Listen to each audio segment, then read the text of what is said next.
তোকে যে শ্বশুর বাড়ি যেতে হবে রে মা, তোকে যে শ্বশুর বাড়ি যেতে হবে। তোর মাকে আমি ওখানে সাক্ষী রেখে ব্রাহ্মণের ভেদ মন্ত্রে আমি তোকে বিয়ে করে দিয়েছিলাম। তারপরে কতদিন পরে তোর জন্ম হলো, স্বামীকে দেবীর কাছে মানুষ করেছিলাম। আমি তোকে দিয়ে আমি খুশি হয়েছি। আমি শুধু স্বামীর ঘরে তোকে আমি রাজার ছেলের সঙ্গে বিয়ে দিতে চাই। সবাই হবে রাজা, তুই হবে রাজরানী। তুই শ্বশুর বাড়ি যাবে, জামাইয়ের হাতখানে ধরে বাপের ঘরে আসবে।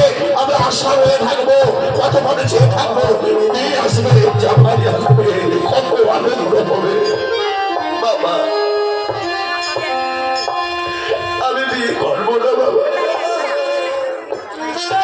কত ছেলে আমাকে দেখতে এলো, কত ছেলে গেল আমাকে দেখতে এসে আমাকে মা বলে পায়ে প্রণাম করে চলে যায়। কেউ তো আমাকে বিয়ে করতে চায় না গো বাবা। ঠিক বলেছে রে বাবা, ঠিক বলেছে। কত রাজা ছেলে এলো, কত ছেলে চলে গেল।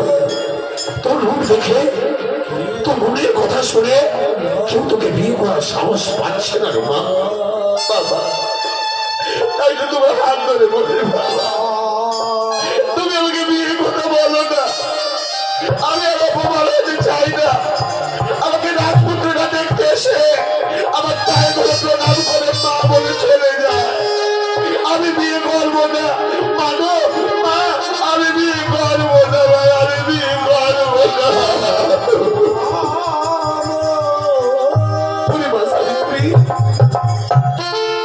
তোর বাবা যে তোর বিয়ের ব্যবস্থা করছে রে, বিয়ে তো একদিন করতেই হবে। তুই রাজি হয়ে যাবে মা।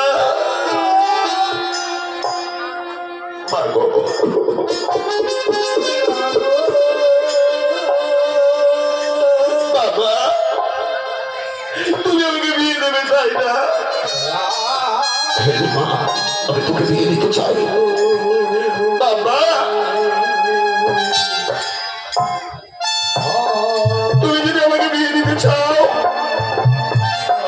তুমি আগামীকাল তুমি আমাকে একখানি রথ সাজিয়ে দেবে।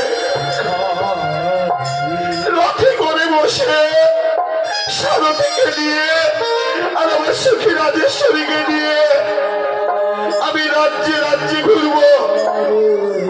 নিজের পছন্দ মতো যোগ্য পাত্রের হাত ধরে প্রাসাদে নিয়ে আসবো।